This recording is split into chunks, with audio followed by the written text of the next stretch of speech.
Now to double check, I'm clicking on the thing in the corner and the list says stop screen recording and I'm not doing Hey. Okay, so welcome everyone to another episode of Do Resources Talks Early Learning, whatever that is, because we've only done it a couple times. This is our third attempt at talking to the famous Rusty Keeler, and our guest host today is Dan Hodgins, equally famous. And so thanks, guys, for joining us. Dan is the author of currently 2.75 books. Boys Changing the Classroom, Not the Child, and Get Over It, Relearning Behavior Practices. I just noticed on Dan's website that they are now available in PDF because he had sold out of all of his hard copies. That's exciting, Dan. Yeah, it is. Yeah, I don't know what a PDF is, but I'll buy one. Some kind of digital format. And Rusty is the author of Natural Playscapes, which my copy is still on the way, but it's with Courtney at her location. So it's at least I now know where it is. And you both have your new books coming out. Dan's got go ahead, Dan, tell us the name of it. I forgot. Let's see. What the hell? Where'd you get that idea? Right. And Rusty has the cover of his new book with him right now to show us. Seasons of Play. What does it? Oh, Natural Environments of Wonder. So when can we get that, Rusty? Yeah, I think this fall, maybe this summer, sneak previews. But yeah, so coming out this year. Very excited. Okay, so why don't you... Oh, there's a cat behind you. How exciting. Is that a mountain lion? Yeah, that's our pet mountain lion, Julius. So why don't you tell us a little bit about your book? Yeah. Tell us about the book, sure. So it's called Seasons of Play, and it's kind of based on a photographic project that I set up for myself a bunch of years ago, and it was to look at natural playscapes, but really from kind of a child's eye view and looking at them all year long. So really seeing like a day in the life of a natural playscape, and I chose 3 local Ithaca, New York childcare centers, home-based childcare centers, and who have like these great yards. And I thought, well, let's just see like what's on there when you have an interesting space, a natural space, and adults who are open and want that connection between nature and children and know how to say yes to children. So, yeah, I visited over and over in different seasons and different weather, and just to give a variety of like what you can do in your own backyards. Kind of looking at these spaces as examples. There's one that is like a beautiful kind of manicured garden, great plants, apple trees blossoming and everything. There's another one that is just like a total mess, like no grass and just dirt and wood chips and scraggly plants. And then there's another one that takes it even further where there's farm animals and chickens and all sorts of, wild stuff going on, real rootsy style.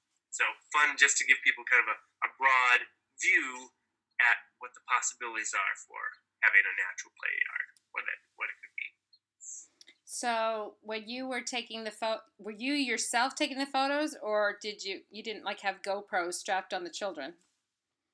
Maybe that's the next thing. We should do that. Seriously, that would be a great thing to, natural playscape video and see what really goes on. But no, this was still photography.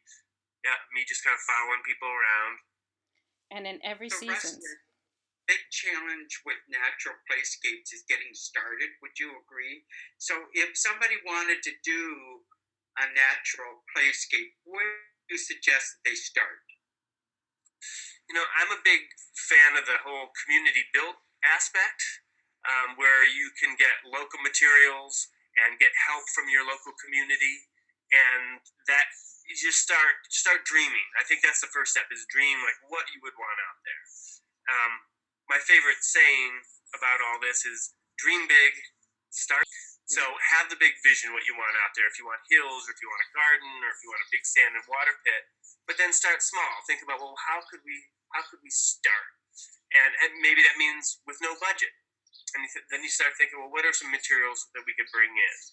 And then there's that idea of like, if a tree falls in your neighborhood, talk to the people who it fell. You can have a chunk of it, or somebody's sawing, or work with the city forester to get some log chunks, and just start to bring in some like loose natural materials that don't cost anything. We talked last time about also looking at your existing fence line. And I have a lot of the centers I work with. That's like the first thing we'll do is walk around and look at the border, and then wonder, well, how far does your land go? Maybe your land goes beyond your fence, and maybe just on the other side of your fence is a beautiful mature tree, a big pine tree or a big maple tree, or maybe there's a hill that's right there outside the fence.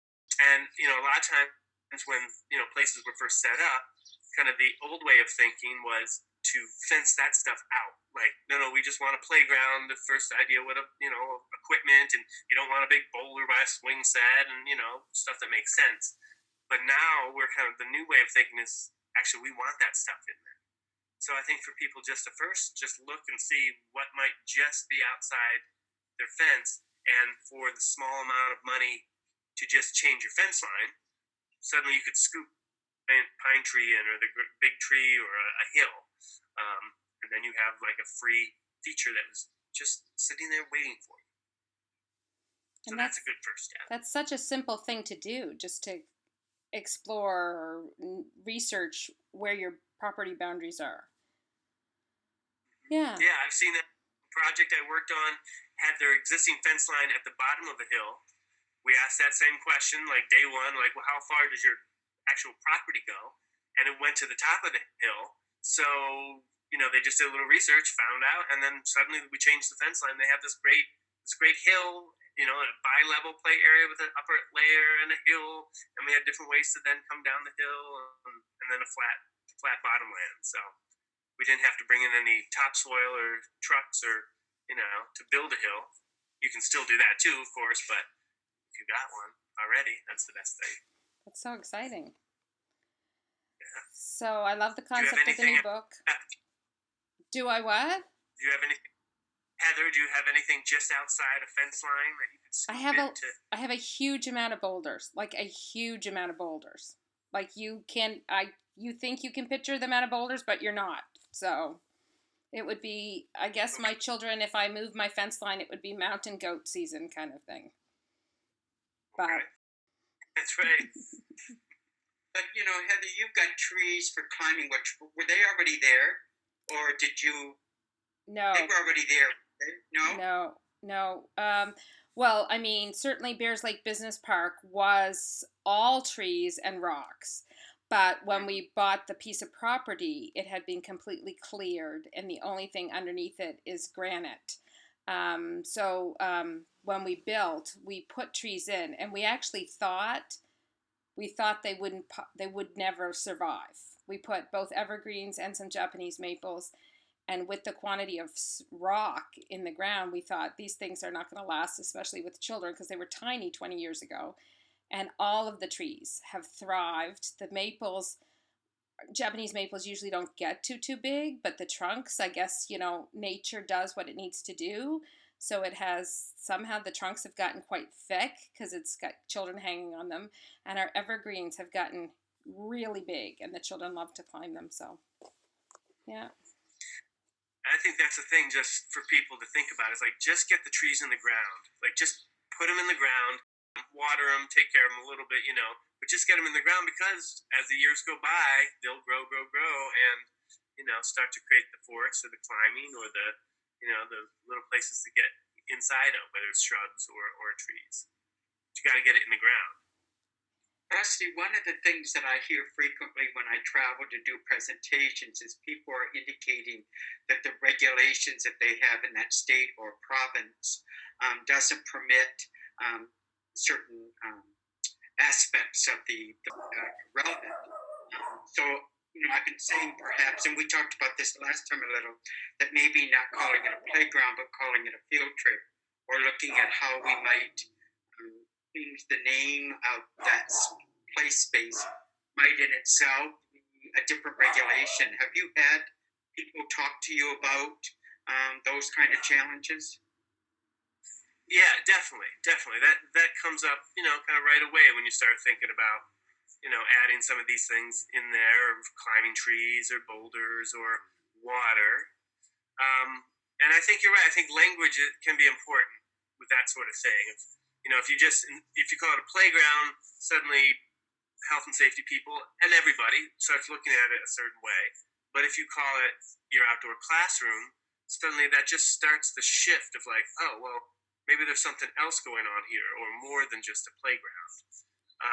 And of course, the health and safety people, they want to make sure every kids are safe and nobody gets, seriously injured.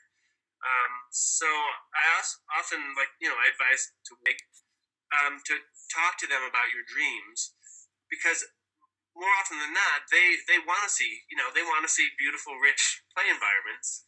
They just want to make sure that they're safe. And kind of one thing that comes to mind is like the use of water. So you could say, oh, I want to have a water area, and you can work with them, and they can let you know, oh, I can't just, you don't want to do standing water or this deep or these kind of things. But the important thing is that you have water. That's like the headline. You have water out there. And it's much better to, talk to them ahead of time. Talk to them ahead of time, make any changes you need to, as opposed to them coming at the end and saying, oh, we have to take that out. Or, I've heard stories of people having to take out metal spoons for digging, but, some inspectors have a larger reach maybe than they should. But to show them that the changes that you are wanting to make are intentional, they're mindful, that you want to have a mess out there, you want to have a puddle or a rain, and the reasons why. But more often than not, health and safety folks, they want this kind of stuff. They want to connect children with nature. They want kids to have more outdoor classroom experiences where they're digging and they're, really exploring and kind of experiencing. So I think it's just kind of, working with them to talk about your ideas and let them know that you thought it all through. Safety wise and health wise, and, that you're doing it mindfully. I mean, they're looking for things that, that maybe in the old way of thinking, not having a rock in your play area. And that makes sense under swings or near a slide. You don't want that kind of thing. But when you put a gathering area or a sitting area or a mud pie table, that's a different story. So in some ways, then you have to then create the story of like why you want it in there. Yeah. It's certainly it's really, really important to develop a collaborative relationship with your inspector or your licensing officer. I agree with you, Rusty, that a lot of the time they do want to see those things. I know that my current licensing officer, she had I didn't know where to find real ergonomic shovels for the children, because I wanted to have like the long handled shovels, and I just couldn't find a good source. And I haven't, you sometimes people are so nervous during the interaction that they don't even bring up the things that they're dreaming about, and then you can miss out the opportunity of a really great resource, right? So my current licensing officer, she told me about another center that had them. But one of the things we talked about last time as well was to sort of think creatively, because we're not allowed swings outside with the way we have things unless we change our playgrounds dramatically. But because we were dialoguing in a way that wasn't adversarial or whatever the case may be, or confrontational, defensive or whatever, a licensing officer had said to me years ago, oh, there are regulations for swings outside, but there are no regulations for swings inside. You want children outside a lot, but you still want children to have the opportunities for swinging. So things like that can make you think creatively. And the same way, I do have swings outside because the children have created them with loose parts. But because I can demonstrate very quickly, and the children demonstrate daily that they can take the swings apart, then it's not a structure and if it's not a climbing structure, then that's the same thing. Like the phraseology, like my hive. If my hive is a play hut, it's got some regulations, but if my hive is a climbing structure, it's got different regulations. So people need to sort of think it. Yeah, and then the children, then you can, like you say, Rusty, say yes to children more often. I think including parents and guardians in that process also helps, because sometimes fear removes some of the risk taking that might occur. But if parents and guardians are part of the planning and look at what they like to do as a child, and their child still likes to do some of the same things, that once you start getting support from them, it's also, I think, easier to help the community get involved, and then eventually licensing or inspection looks at it a little differently too in that process, if they help you along with it. Yes. Oh, I like that idea. Yeah, showing that both the parents and the health and safety folks that you've thought about it, that this is, you've mindfully. Right. It's not just one person with a crazy idea. Yeah, and if there's examples of other centers that are doing things, and I hope that's with my book. I'm showing a few centers that are pushing the limits a little bit, but have interviews with the directors, to say that hey, this works and you can do it. But you have to be mindful, and maybe it makes more work for you as a caregiver or staff to have a place that's a little wilder and crazy, because you kind of have to really be awake and watching. But that's also because you want children to have the opportunities for those kind of risk, safe risk taking, and a little bit of challenge and adventure. Do you guys both? I'm sorry, Rusty. No. I was gonna say, do you guys both know that awesome story from Community Play School in Baltimore, where like Dan was just saying, involving the parents. So certainly at Community Play School, all the parents are very, very involved in what they do there. But the I don't know if it's a business next door or what it is next door, just outside the fence. There was a gentleman. I feel like you guys know the story, but I'm just going to share it so people watching. He sort of like whispered through the fence to a parent, "Psst, psst, does your child go there?" And the parent was like, "Yes." And he says, "Oh my God, that's such an awful place. They have those children out in the rain, and like your kid's there." And so the parent sort of laughed and said, "Well, thanks for the information."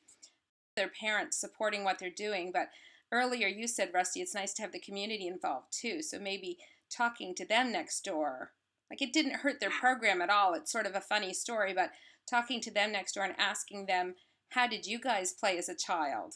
And did you find the rain magical, or the snow or the wind magical? Because, it's sort of intriguing that person thought it was so horrible to be outside like that.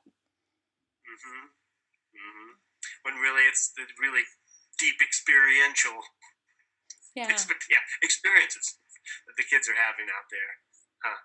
Yeah, I mean, and then if you have connections, if you have those conversations, you form this relationship with the neighbors or neighboring businesses, and then those are the people that also will show up and be like, "Oh, you guys want trees, or you want tree chunks? We could bring some stuff over, or you need a pallet, or you need a," they could take an interest in it in your yard and be an ally. And it's a nice treat for them anyway, to think about their childhood, whether they're parents or not, for them to do some thinking about it. Yeah, they become your ally, exactly. See, one of the things that people say frequently, especially in the winter and snow, in winter, that they're less likely to take children out because they don't quite know what to do once they're out there. Your book, I'm assuming, is going to deal with winter, and especially in New York, the winters can get quite cold and you can get quite a bit of snow. What are some things that people type of seasons where they're less likely to want to take children outdoors? Sure. I love that saying. I think it's a Scandinavian saying at first. It says, maybe it's Canadian, Heather, that there's no bad weather, there's just bad clothing. Yes. So Yeah. just to have that in mind first, to think, we want to get outside, and unless it's super frigid and dangerous, we want kids to experience all wet and dry and cold and hot. And it could come down to the clothes that you have. So, and then you think, like, how can you just have loads of extra clothes on hand? So you're not putting the burden on parents, or you're asking parents for hand-me-down clothes, snow pants, snow boots. Having kids be able to dress for the climate is good. And then again, it's that mindful idea of like, we didn't make a mistake by taking the kids out in this cold weather. We want the kids to go outside. Mm-hmm. And then it's to think about, well, what can you do out there? And can you do things with ice? If it's frigid, maybe you do experiments where you bring a lot of bowls outside one day and you fill them with water and food coloring, and you let them freeze overnight, bowls and, plastic containers. And then the next day you have like ice blocks to play with, So it's like, think of loose parts, the weather, if you're lucky enough to have snow, or if it's like beautiful snowy. I have some shots in the book where it's a gloriously white, snowy day, and the kids are all bundled up and they're having these expeditions and adventures.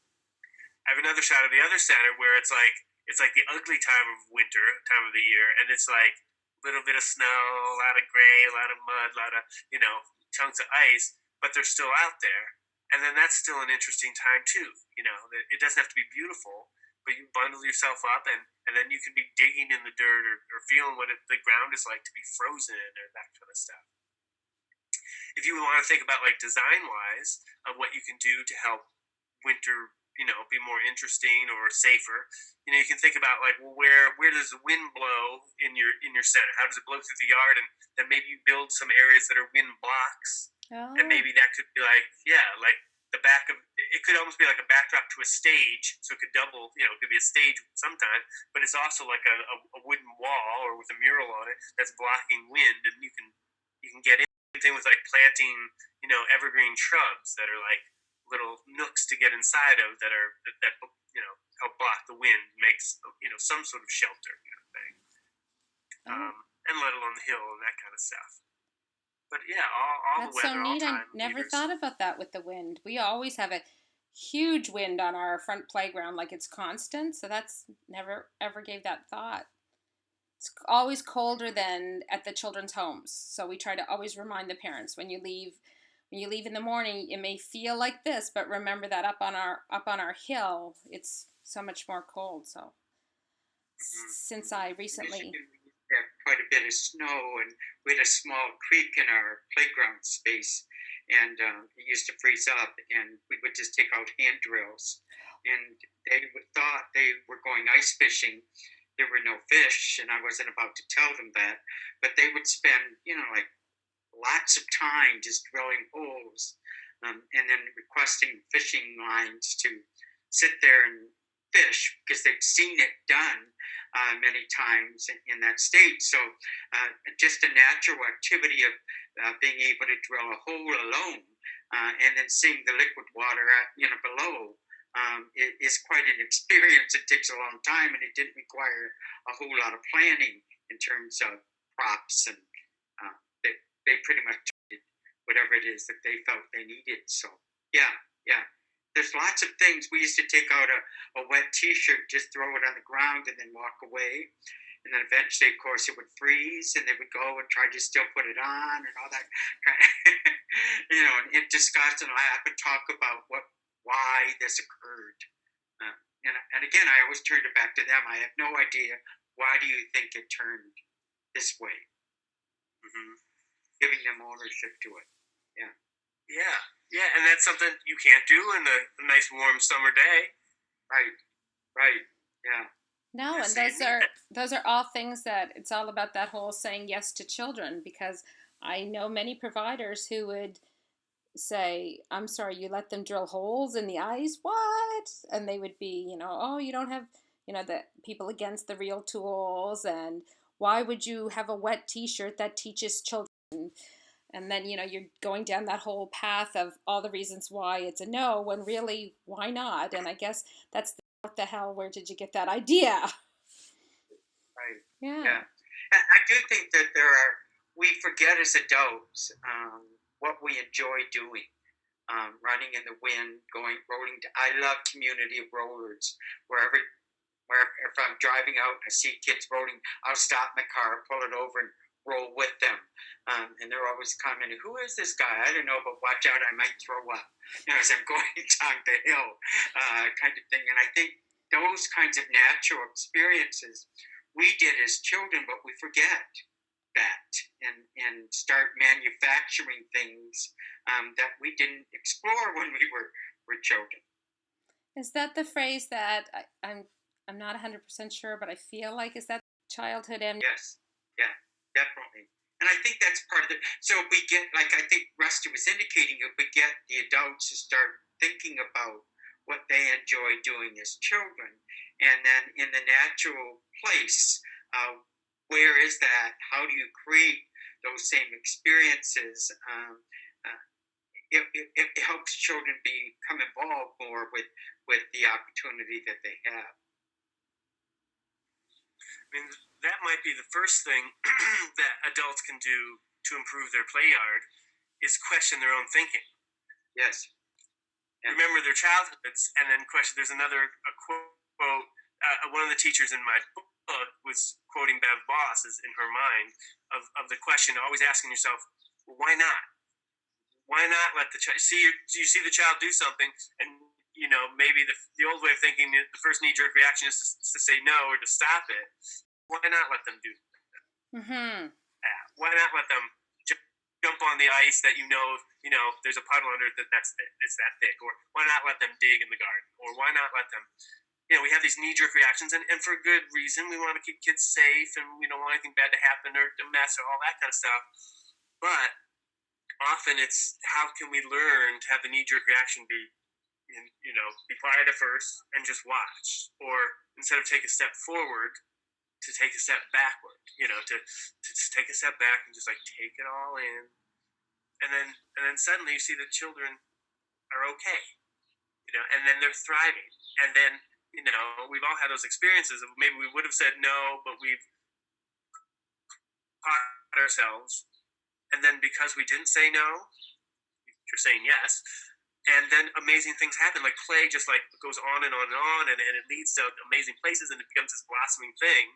And then you think, oh man, I almost said no right in the beginning. And then you can celebrate where you didn't say no, and then beautiful things happen.